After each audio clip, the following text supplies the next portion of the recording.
Hello guys, আমি চন্দ্রিকা। তোমরা দেখছো চন্দ্রিকাস লাইফস্টাইল। তো কেমন আছো তোমরা সবাই? তো সর্বপ্রথম আমি রেডি হয়ে নিয়েছিলাম, কারণ আজকে ছিল আমার বেশ কিছু কাজ। তো প্রথমে গেছিলাম ইলেকট্রিক অফিসে বিল জমা দিতে।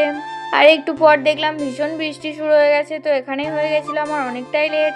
বৃষ্টির কারণে আমি সেরকম ভিডিও করতে পারিনি। আর বাড়ি আসার সময় দেখলাম যে আজকে নদীতে জলটা অনেকটাই বেড়ে গেছে। মোটামুটি আমার কাজ কমপ্লিট করে আমি চলে এসেছিলাম বাড়ি। আর বাড়ি আসার সময় রাস্তাতে দেখা হয়েছিল একটা সবজিওয়ালা কাকুর সাথে। আমি কিছু সবজিও নিয়ে নিয়েছিলাম আর বাড়ি এসে ফ্রেশও হয়ে নিয়েছিলাম। তারপর আমি আমার লাঞ্চ কমপ্লিট করে নিই আমার মায়ের সাথে।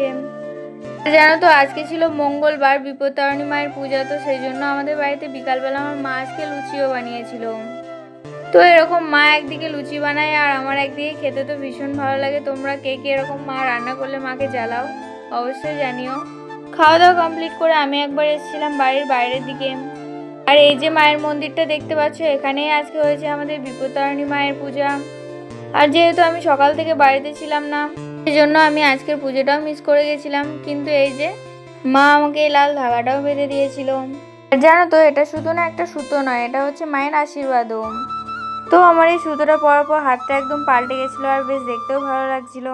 আর সবশেষে আমি আর আমার বোন গেছিলাম একটু ঘুরতেও। তো আজকে এতটাই, দেখা হবে নেক্সট কোনো মিনি ব্লগে। ভালো থেকো সবাই, টাটা।